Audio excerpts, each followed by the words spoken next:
Good evening मेरे सभी प्यारे दोस्तों। कैसे हैं आप सभी लोग? बढ़िया, मस्त, बिंदास, एकदम मस्त। मस्त होना भी जिंदगी में होना भी चाहिए। जब तक मस्त नहीं होंगे तब तक आगे जीवन में कैसे बढ़ेंगे। चलिए, मैं अभिजीत सर अपने YouTube channel Abhijeet study studio पर आप सभी का पुनः स्वागत और अभिनंदन करते हैं। आज हम लोग सीखने वाले हैं जो मासा, सॉरी, लासा, लासा, हाँ क्या सीखेंगे? लासा, एलसीएम, लोवेस्ट कॉमन मल्टीपल। आज इसके बारे में हम सभी लोग एकदम बेसिक और सटीक जानकारी करेंगे। एकदम क्लियर है ना? किसी प्रकार की अगर आपको कोई समस्या हो रही है तो हमको कमेंट बॉक्स में तुरंत हमको बताइएगा। चलिए ठीक है। तो पहले लासा जो होता है, एलसीएम होता क्या है, हम इसके बारे में थोड़ी सी पहले चर्चा कर लें, जानकारी कर लें कि एलसीएम होता क्या है। होता क्या है? सर बहुत मुस्कुरा रहे हैं आप। हाँ, मुस्कुराना जिंदगी में सबसे अभिन्न अंग है। अगर मुस्कुराएंगे नहीं तो फिर काम कैसे चलेगा? मुस्कुराइए हमेशा। एकदम जिंदगी में कोई टेंशन नहीं लेने को, एकदम बढ़िया मस्त और आराम से जिंदगी जीने को। चलिए देखते हैं यहाँ पर क्या। हंस हंस कर ही आप पढ़िएगा, बस पढ़ते आप मेहनत करते रहिए। ठीक है, आके जितनी भी रास्ते में रुकावटें आएंगी वो एकदम हटती ही चली जाएंगी। हर रुकावट का हम सामना करने के लिए तैयार हैं। क्लियर ना? चलिए देखते हैं यहाँ पर एलसीएम लासा। सबसे पहले हम लासा के ही बारे में समझ लेते हैं कि लासा होता क्या है। लासा को कहा जाता है लघुत्तम समाप वर्तक।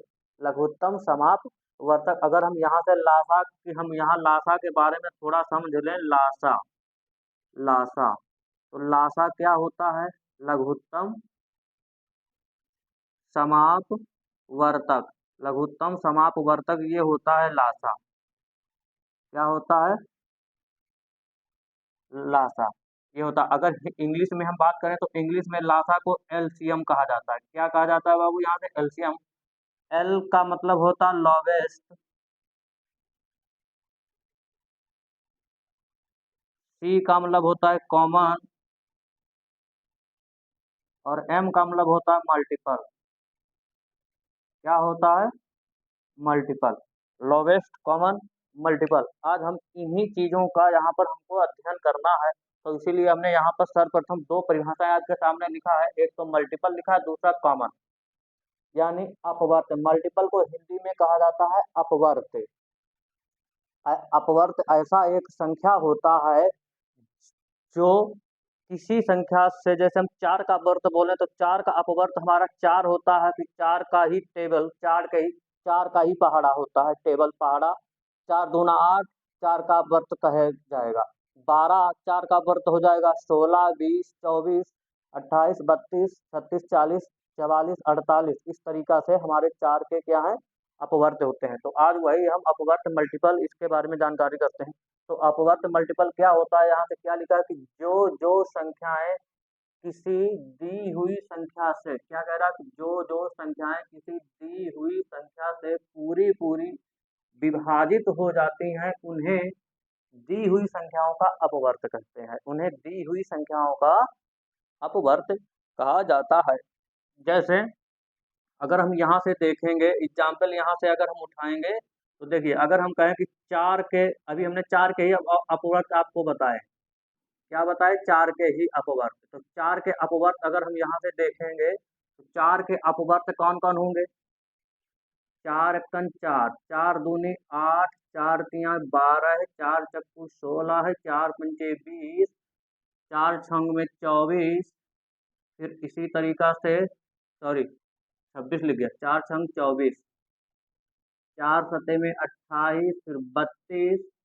और इसी से हम आगे आगे लेकर अगर चलें तो कितना हो जाता है मेरा? ऐसे। ठीक है, फिर इसके भी आगे ऐसे चलते रहते हैं। समझ गए? इस प्रकार से अब यहाँ जितनी भी ये संख्याएं हमारी लिखी हैं, ये सभी अपवर्त हैं किस संख्या की? चार की सभी अपवर्त। ये जितनी भी यहाँ से हमने लिखा है 4, 8, 12, 16, 20, 24, 28, 32 डॉट डॉट, इस तरीका से हम जाएंगे लेकर के। तो वो सभी मेरी 4 की अपवर्त संख्याएं कहलाती हैं। ये मेरा अपवर्त होता है, ये क्या होता है, मेरा अपवर्त होता है। समझ गए, एकदम क्लियर यहाँ तक। चलिए अब उसके बाद हम देखते हैं, आते हैं मल्टीपल हो गया, अब सी कॉमन देखते हैं क्या होता है। कॉमन मल्टीपल, अब दोनों देखेंगे हम एक साथ, फिर देखेंगे तीनों को एक साथ। तो दोनों में एक साथ क्या होता है, समापवर्त होता है कॉमन मल्टीपल। मतलब इन्हीं में कोई एक ऐसा हमको कॉमन संख्या निकालना है, जैसे दो या जब दो से अधिक की बात की जाएगी, ठीक है।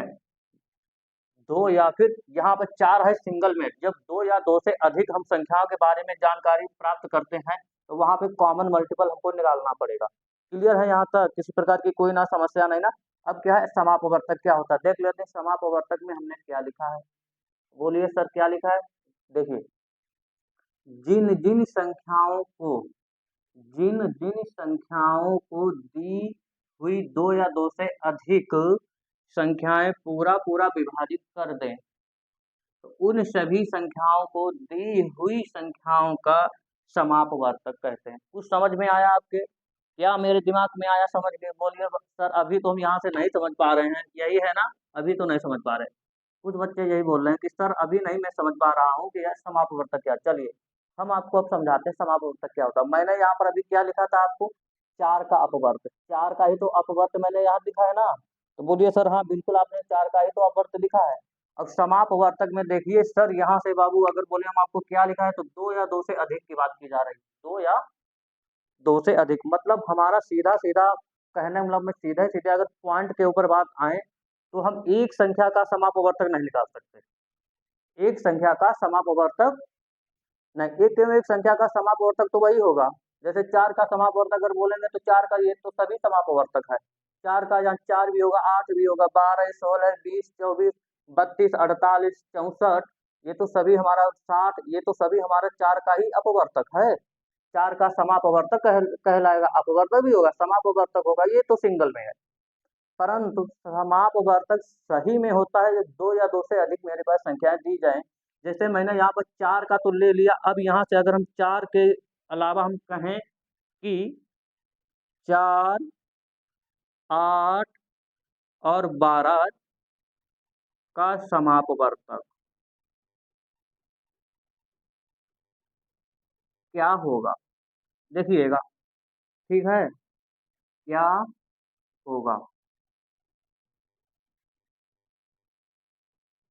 चलिए क्या होगा, सबसे पहले हमको ध्यान देना है चार के जितने भी अपवर्तक हैं, तो चार के अपवर्तक कितने होते हैं सर, बोलिए। चार का अपवर्तक चार होता है, फिर होता है 8, उसके बाद क्या होता है, 12 ही होता है, उसके बाद क्या हो जाएगा, 16, उसके बाद क्या हो जाएगा हमारा यहाँ से 20, 24, 24, एक और आगे लिख लीजिएगा, 28 तक का लीजिएगा, ठीक है। इस तरीका से ये हो गया। अब यहाँ से हम देखते हैं आठ का अपवर्तक, आठ का अपवर्तक, तो बोलिए सर आठ का अपवर्तक हमारा आठ होगा। आठ का पहाड़ा दो बार पढ़ेंगे, 16 है। आठ तियाई 24 होता है बाबू, यहाँ से होता है ना। आठ चक्कू में 32 होता है, आठ पंच 40 होता है। इतना ही लिख लीजिएगा, एकदम दिख रहा है ना। चलिए अब यहाँ से हम इसके बाद अगर हम देखेंगे तो यहाँ से हम क्या लिखेंगे, 12। 12 का अपवर्तक क्या होता है, बोलिए सर। 12 का अपवर्तक पढ़ेंगे तो 12 एक 12 है, 12 दूनी 24, 12 तीन 36, 12 चौक में 48। चलिए इतना रखिए, इतने में बहुत आ जाएगा। अब देखिए हमको पूछना कितने का था, 4 और 8। अब तीनों के जो अपवर्तक हमने लिखे हैं, इन तीनों में ऐसा कौन सा छोटा से छोटा गुणज हमारा जो है, जो तीनों जगह मेरा मिलता है। देखिए चार यहाँ, चार आठ के पहाड़े में कहीं पर नहीं आने का है, 12 में कहीं पर नहीं आने को, आठ आठ यहाँ आठ यहाँ पर भी है, यहाँ पर भी, लेकिन यहाँ नहीं है। अब समापवर्तक वह होता है जो जितनी भी संख्याओं का समापवर्तक पूछेगा उतनी जगह हमको एक ऐसी जैसे यहाँ पर हमने तीन संख्याओं का समापवर्तक दिया, तो तीन, चार के भी पहाड़े में वो संख्या होनी चाहिए, आठ के भी पहाड़े में वह संख्या आनी चाहिए, और 12 के भी पहाड़े में वह संख्या आनी चाहिए। तो तीनों जगह आनी चाहिए ना। तो तीनों जगह ऐसी संख्या कौन सी मेरे यहाँ से मिल रही है? तो कुछ नहीं, देखिएगा खुद आपको दिख रहा है ना, क्या दिख रहा है? तो बोलिए सर, यहाँ से तीनों जगह हमको यहाँ 24 है सबसे छोटा, पहले नंबर में 24 ही हमको मिलेगा आकर के। क्या मिलेगा? पहले नंबर में 24 ही मिलेगा। तो इन 4, 8, 12 का अगर आप समापवर्तक बोलेंगे तो क्या बोलेंगे सर? यहाँ से 24। क्या बोलेंगे? यहाँ से 24 बोलेंगे। क्यों 24 बोलेंगे? क्योंकि 8 4 के भी पहाड़े में 24 आएगा, 8 के भी पहाड़े में 24 आएगा, 12 के भी पहाड़े में 24 आने को है।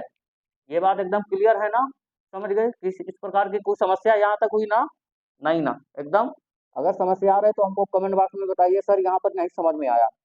एकदम बेसिक जानकारी पहले समझ लीजिएगा। आज एकदम जीरो लेवल से हम हाई लेवल चलेंगे, समझ गए? एकदम पहले जीरो लेवल, धीरे धीरे छोटे प्रश्नों से सीधे हम सीधे आसमान में उड़ान भरेंगे। कहाँ उड़ान उड़ान भरनी हमको? आसमान में सीधा। ठीक है, अभी हम पहले यहीं उड़ेंगे, उसके बाद सीधा आसमान में चलेंगे। चल देखते हैं। तो यहाँ से हमको पता हो गया कि समापवर्तक मेरा क्या होगा, इनका ये होगा। तो ये हमने समापवर्तक समझा। क्या समझा? समापवर्तक और अपवर्तक समझ लिया। अब इसके बाद आता है लॉवेस्ट। क्या आता है? लॉवेस्ट। वो क्या मेरा होता है, देखते हैं आगे।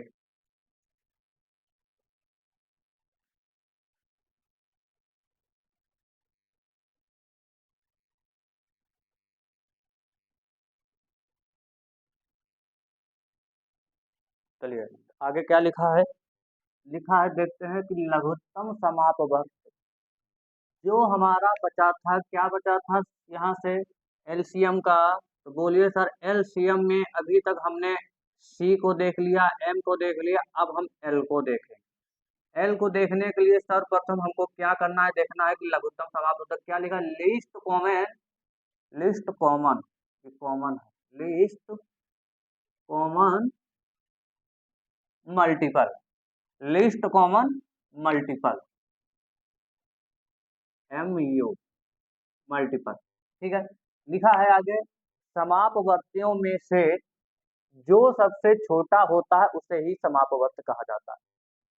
क्या लिखा है कि समापवर्तियों में से जो सबसे छोटा होगा वही समापवर्त कहलाता है। अभी यहाँ से हमने क्या आपको बोला था? क्या मैंने यहाँ से आज लिखाया था? 4, 8 और 12 का जो समय ने समापवर्तक लिखवाया था। क्या लिखवाया था? समापवर्तक। यहाँ से मैंने समाप लघुत्तम समापवर्तक मैंने यहाँ से क्या लिखवाया था? तो बोलिए सर, यहाँ से जो अभी आपने समापवर्तक लिखवाया था मेरे को 24। तो जो 24 जो निकल कर आता हमारे सामने दिख रहा है एकदम, यही 24 मेरा क्या होगा? सबसे छोटा। अब 24 से अधिक बहुत होगा, 24 से अधिक क्या होगा? बहुत होगा, लेकिन सबसे छोटा यही, इससे कम नहीं है। इससे छोटा कोई संख्या नहीं है जो हमको इन तीनों से विभाजित होती हुई चली जाए। इससे छोटी नहीं है, इससे बड़ी संख्या मिलेगी। इससे बड़ी संख्या की अगर हम बात करेंगे तो बड़ी संख्या में मेरे पास यहाँ से देखते हैं कितना आ जाता है? 48 जो होगा यहाँ से 4 से भी विभाजित हो जाएगा, 8 से भी विभाजित है, 12 से भी विभाजित है, परंतु 48 क्या है? बड़ा है। क्या है? बड़ा है। यहाँ पर क्या होता है? लोवेस्ट, लिस्ट का मतलब लोवेस्ट या फिर लिस्ट हम कुछ भी कह सकते हैं। सबसे छोटा, सबसे छोटा गुणज, सबसे छोटा गुणज जो होता है वही मेरा एलसीएम कहलाता है, वही मेरा एलसीएम कहलाता है। ये बात समझ गए? हाँ, इस बड़ी संख्या से भी सवाल लगाया जा सकता है। आप जितना बड़ा लेंगे उतना ही बड़ा आपको कैलकुलेशन गुणा भाग करना पड़ेगा। अब वो मूर्ख ही व्यक्ति जो होगा, जो इतनी बड़ी ज्यादा, जहाँ पे हम 1 मिनट का काम होगा वहां पे जहाँ हम 10 मिनट लगाएंगे, तो वो मूर्खतागिरी नहीं है तो क्या है? बोलिए, मूर्खतागिरी तो है। जहाँ पे हम 1 मिनट का जो कार्य होता है वो हम 10 मिनट में करने जा रहे हैं, तो वो मूर्खतागिरी कही जाती है। सरल काम करना चाहिए। आप जितना सरल करेंगे आप दुनिया में उतनी जल्दी सक्सेस होंगे। और परीक्षाओं में अगर हम 1 मिनट का काम 10 मिनट में करेंगे तो फिर परीक्षा से तो दूर ही दूर रहना हमको। तो उसके आसपास भी नहीं पहुंचना है, कंपटीशन के तो आसपास भी हम नहीं आ पाएंगे। कंपटीशन के आसपास अगर आना है तो आपको 1 मिनट का भी काम अगर है तो आपको वो 30 सेकंड के अंदर अंदर करना होगा। समझ गए ना? जो 1 मिनट का जो काम होता है वो हमको 30 सेकंड में करना होता है, तब हम कंपटीशन क्वालिफाई कर पाते हैं। समझ गए? इसलिए तो क्या है, हमको इतनी बड़ी संख्या लेकर के जहां हम 24 से काम चला रहे हैं, वहां हम 48 से क्यों काम चलाएं? लास्ट में हमको तो 24 से ही भाग करना पड़ेगा, क्यों? आप विभाजित करिएगा, 24 ही आएगा, फिर 24 को करेंगे आप। आपने 48 लेकर के थोड़ा आपने बड़ा कर लिया, सवाल लगता है? ऐसा नहीं लगेगा, नहीं, उत्तर भी क्लियर आता है, लेकिन गुणा भाग वही होता है ना, कि हमको अगर 1 मिनट का कार्य होता है, हम उसको 5 मिनट में करने जा रहे हैं, तो 1 मिनट करने वाला आसान है या 5 मिनट करने वाला, ये आपके हाथ में डिसीजन है, आप जैसा आप कर पाए। अगर कंपटीशन क्वालिफाई करना है तो 1 मिनट का भी कार्य जो है वो आपको 30 सेकंड में करना पड़ेगा। ये बात समझ गए? क्लियर है ना? चलिए अब देखते हैं, इसके बाद हम सीधा सीधा आते हैं प्रश्न के ऊपर। अभी लासा अब कैसे निकालते हैं, लासा कैसे निकालते हैं ये देखते हैं। चलिए अब समझते हैं कि लासा कैसे निकालते हैं। तो सबसे पहले हम यहाँ पर देखेंगे फैक्टर विधि। क्या देखेंगे? फैक्टर विधि। सबसे पहले हम यहाँ पर फैक्टर विधि को समझते हैं, क्या होती है गुणनखंड विधि। तो गुणनखंड विधि में हमको क्या लिखना होता है? दी गई जितनी भी संख्याएं होती हैं, दी गई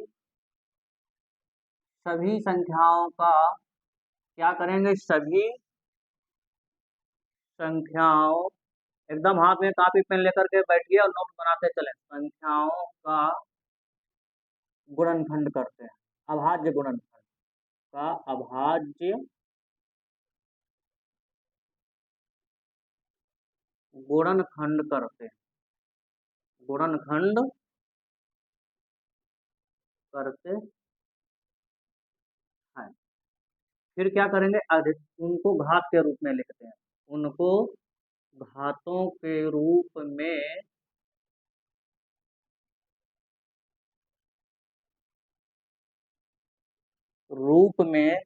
लिखकर, घातों के रूप में लिखकर अधिक अधिकतम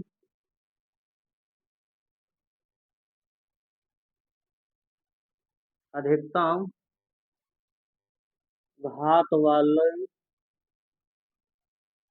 अधिकतम घात वाली संख्या से गुणा कराते हैं, संख्या से गुणा कराते हैं। ठीक है, बस इतना छोटा सा ही आप लिखिएगा और समझ लीजिएगा क्या है। जैसे हम यहाँ से अगर हम अब एलसीएम अगर यहाँ से निकालेंगे, जैसे मान लीजिएगा मैंने यहाँ पर एलसीएम निकाला, कितनी संख्याओं का अगर यहाँ से हम एलसीएम निकालेंगे, ठीक है, एकदम। चलिए देखते हैं, यहाँ से अगर हम एलसीएम निकालते हैं कितनी संख्याओं का। मान लीजिए मैंने यहाँ से एक क्वेश्चन लिखा लिखा है 8, 12 और 20 का एलसीएम बराबर क्वेश्चन मार्क। देखिएगा करना क्या है हमको, 8 का पहले हमको गुणनखंड कर लेना है। कैसे करिएगा? 8 का गुणनखंड हम अगर करेंगे तो कैसे लिखेंगे? लिखेंगे 2 गुणे में 2 गुणे में 2, लिख लेंगे। इसी प्रकार 12 का अगर हम गुणनखंड करेंगे, कैसे करेंगे? 2 गुणे में 2 गुणे में 3, ठीक है। उसी प्रकार 20 का अगर हम यहाँ से गुणनखंड करेंगे तो कैसे लिखेंगे गुणनखंड? 2 गुणे 2 और गुणे में 5, ठीक है ना। अब इनका अगर हम एलसीएम निकालते हैं, देखिए इनको हमको घात के रूप में लिखना है, तो 8 का हम घात क्या लिख सकते हैं? 8 का जो घातांक रूप होगा, 8 का जो घातांक रूप होगा मेरा क्या होगा सर? यहाँ से देखिएगा 2 का पावर हम 3 लिख सकते हैं। उसी प्रकार 12 का जो घातांकी रूप हम लिखेंगे, तो 12 का जो घातांकी रूप हो जाएगा मेरा, यहाँ से क्या हो जाएगा? 12 का घातांकी रूप अगर हम यहाँ से लिखेंगे तो 12 का हमारा घातांकी रूप क्या हो जाएगा? 2 का पावर 2 और गुणे में 3 का पावर 1, ठीक है ना। अब ये 20 का गुणनखंड देखते हैं, तो 20 का गुणनखंड क्या होगा? घातांकी रूप में 2 का हम पावर 2 लिख सकते हैं और गुणे में 5 का पावर हम 1 लिख सकते हैं, लिख सकते हैं ना। लिख लिया एकदम। अब हमको अधिकतम घात वाला संख्या उठा लेना है, अधिकतम घात वाला तो अधिकतम घात वाला, अधिकतम घातांक वाला पद, घातांकी पद। तो अधिकतम घातांकी पद हम अगर यहाँ से देखेंगे कौन सा है, दो। ये दो का पावर यहाँ पर 3 लिखा है। अब दो यहाँ है, दो यहाँ, दो यहाँ, 3 बार दो दो।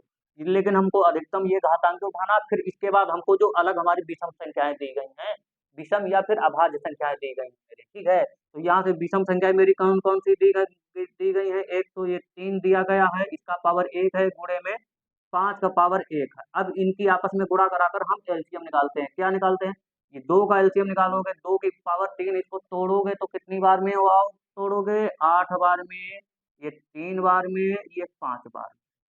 8 तिया 24 या फिर 15 तिया 5 तिया 15 और 15 अट्ठे 120, या ऐसे कर लीजिए 8 तिया 24 और 24 पंचे हो जाएगा मेरा 120।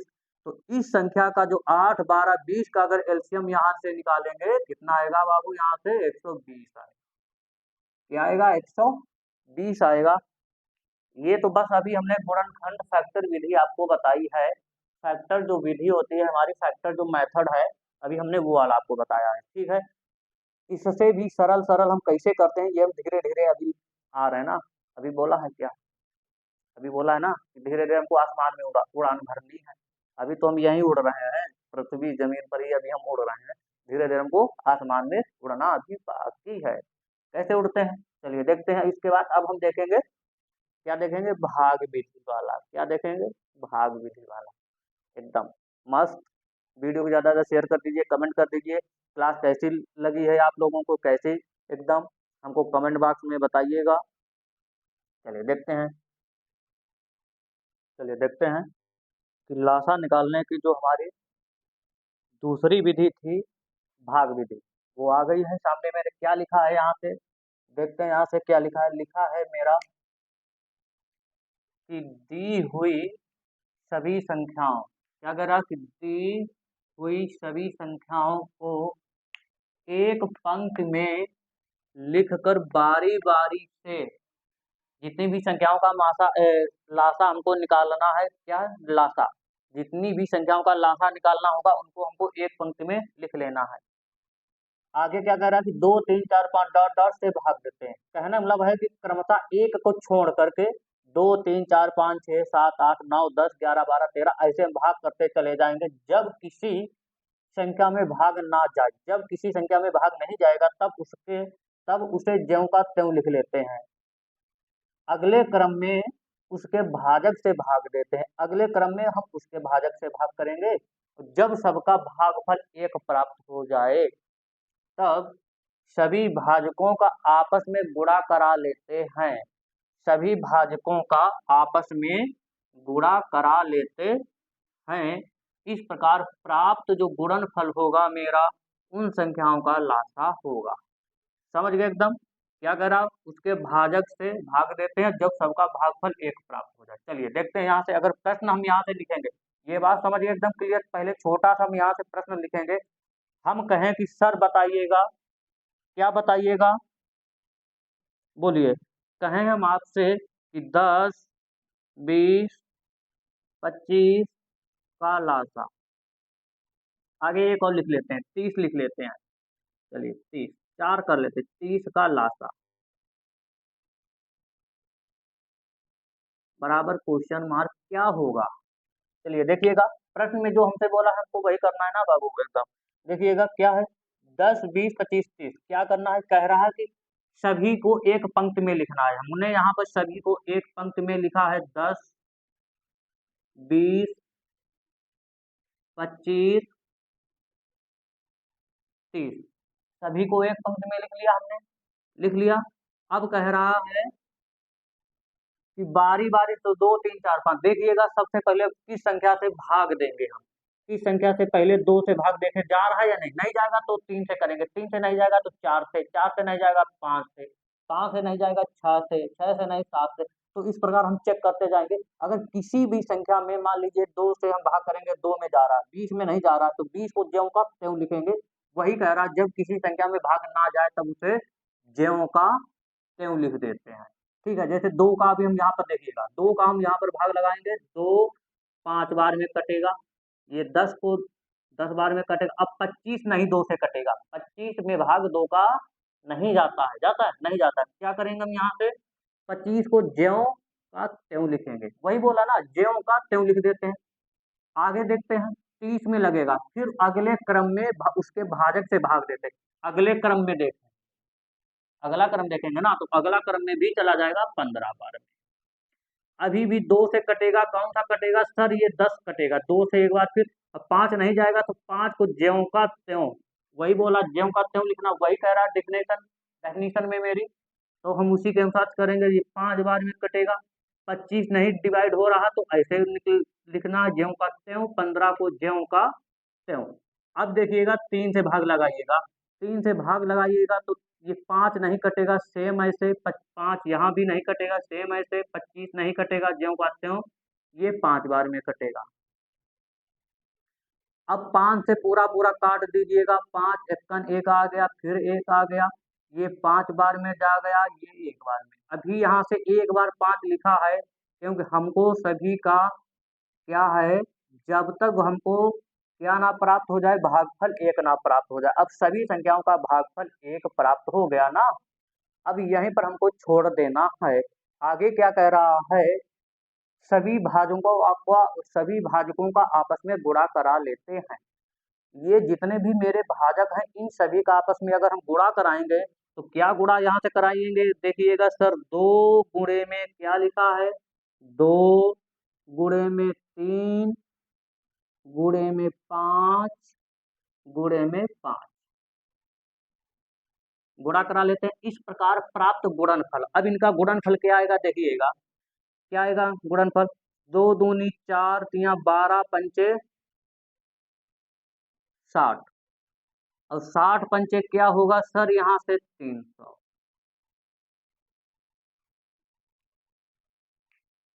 60 पंचे, सॉरी क्या है देख ले, सही है, 2 दूनी 4 4 तिया 12 12 पंचे 60, और 60 पंचे 30, 300 आ जाएगा, 60 पंचे 300। तो यहाँ से क्या मेरा 10 20 25 और 30 का जो लासा अगर आपको बोलेगा, क्या बताइएगा, क्या बताने को, 300 बताने को, क्या बताने को 300, क्या यहाँ से 300। ये मेरी भाग की, ये थी भाग की प्रथम विधि, ये थी भाग की प्रथम विधि, यही सबसे आसान विधि बोली जाती है, ये भी एक बात है, यही सबसे आसान विधि बोली जाती है। अब भाग की जो द्वितीय विधि होती है, जहां पर पहले आपको मासा निकालना पड़ेगा, फिर लासा, उस संख्याओं का पहले मासा निकालिएगा, अब मासा निकालने के बाद फिर प्रथम संख्या गुणे द्वितीय संख्या बराबर लासा इंटू मासा, वो फार्मूला हम लगाते हैं, तो वो सबसे एकदम डिफिकल्ट है, एकदम हमको वही, हमको नहीं लेना है। उस उस प्रकार से कोई भी अध्यापक या कोई भी बच्चा ये लासा नहीं निकालता, क्योंकि उसमें आपको पहले मासा निकाल, जितनी देर में आप मासा निकालेंगे उतनी देर में तो लासा निकल के जा जाता है। लेकिन हम आपको, परंतु यहाँ पर हम आपको यहाँ पर वो बताएंगे जरूर कि होता क्या हो, भाग विधि की जो दूसरी विधि है मेरी, वो होती कैसे, ये हम आपको बताएंगे, परंतु उससे निकालिएगा नहीं, उससे नहीं करिएगा, क्योंकि उसमें आप मासा जब तक निकालेंगे संख्या का, तब तक आप तो वहां से लासा सीधा निकाल देंगे, है ना। बोलिए सर, बिल्कुल आप सही बोल रहे हैं। अगर हम, ठीक है, वीडियो ज़्यादा शेयर कर दीजिए, लाइक कर दीजिए, कमेंट कर रहे हैं, क्लास कैसी चल रही है, ये हमको जरूर बताइए कमेंट बॉक्स में। चलिए देखते हैं नेक्स्ट क्या होता है। एकदम बेसिक जानकारी हम देख रहे हैं आज, केवल लासा के बारे में एकदम सटीक जानकारी, एकदम बेसिक समझते हैं सभी परिभाषाओं सहित, कि लासा होता क्या और ये आता निकलता कहाँ से है। लासा तो सब लोग निकालना जानते हैं, लेकिन अगर लासा देखे जाए तो होगा होगा क्यों, बड़ा क्यों नहीं लिया जाता, छोटा ही क्यों लेते हैं कॉमन संख्या। हाँ, चलिए देखते हैं इस भाग विधि का सेकंड मेथड क्या है मेरा। चलिए चलिए देखते हैं भाग विधि की जो हम सेकंड विधि आपको बताने वाले हैं, वो यहाँ पर क्या है, ये भाग विधि डिवीजन जो मेथड होता है, ये मेरा द्वितीय भाग विधि, इसको द्वितीय कर लीजिए, सेकंड मेथड क्या है, सेकंड मेथड, ठीक है, द्वितीय विधि, द्वितीय यहाँ पर लिखा नहीं है, आप लिख लीजिएगा द्वितीय विधि। देखिए द्वितीय विधि में हम क्या समझते हैं, एकदम बहुत आसान सा है, कुछ नहीं करना हमको। देखिएगा क्या लिखा है, यहाँ पर दो संख्या मैंने ली है, कौन कौन सी है, 596, कितना लिखा है 596, ये लिखा है, सॉरी 396, कितना है 396 व 576 का लासा बताइए क्या होगा। चलिए देखते हैं। सबसे पहले हम क्या करेंगे, इस संख्या का हमको मासा निकालना पड़ेगा। क्या निकालना पड़ेगा, मासा। तो मासा कैसे निकालते हैं, देखिएगा सबसे बड़ा इसमें संख्या कौन सा दिया गया है, बोलिए सर एकदम सबसे बड़ा संख्या, यहाँ से हमको सबसे बड़ा संख्या यहाँ पर देखना है। तो सबसे बड़ा संख्या यहाँ पर क्या है सर, 576। जो 576 दिया गया है, इसमें हम भाग लगाएंगे किस संख्या से, 396 से भाग लगाएंगे तो ये एक बार में पूर्णता जाएगा, 396। यहाँ से हम भाग करेंगे, कितने आ जाएगा मेरा, ये 0 आ जाएगा, ये कितना बचेगा, 17 सेरे 9 निकलेगा। तो 17 सेरे 9 निकलता है, कितना बचेगा, बोलिए सर, 8, 8 बचेगा। और इधर कितना बचेगा, 180। अब ये 180 में भाग करेंगे 396 से, 396 को भाग करेंगे 180 से, कितनी बार जाइएगा, जाइएगा बोलिएगा, 18 दूनी 36, 2 बार चला जाएगा, 18 दूनी 36, 360, ये कितना आ जाएगा, 6 आ जाएगा, इधर कितना आएगा, 3 आएगा, 3 आ जाएगा ना। ठीक है, अभी 36 जो शेष फल बचा, इसमें भाग करिए 180 को, 180 को हम भाग 36 से करते हैं तो कितनी बार में जाएगा, 5 बार में, 5 छक्का 30 का 0, 5 दिए 15 और 3 18, 180 पूरा पूरा विभाजित करेगा, जो 36 होगा इसका क्या होगा, HCF होगा। क्या होगा, HCF, 36 इस संख्या का HCF होगा। 300 इनका इनका, अगर हम इनका इनका मासा निकालेंगे तो मासा इनका इनका मासा क्या निकल कर आया है, यहाँ से 36 आया, इनका मासा निकल कर आया। ठीक है, ये सेकंड विधि समझ रहे हैं, इसका कोई डेफिनेशन परिभाषा नहीं है। ठीक है, अब इसके बाद हम इसमें क्या करते हैं, अब यहाँ से हमको एक फार्मूला यहाँ से लिखना होता है। क्या वो फार्मूला है, देखिएगा बहुत आसान सा है। क्या होता है, दो दोनों संख्याओं का गुणनफल। क्या होता है, ऐसे हम लिख सकते हैं कि मासा गुणे में लासा बराबर दोनों, पहली संख्या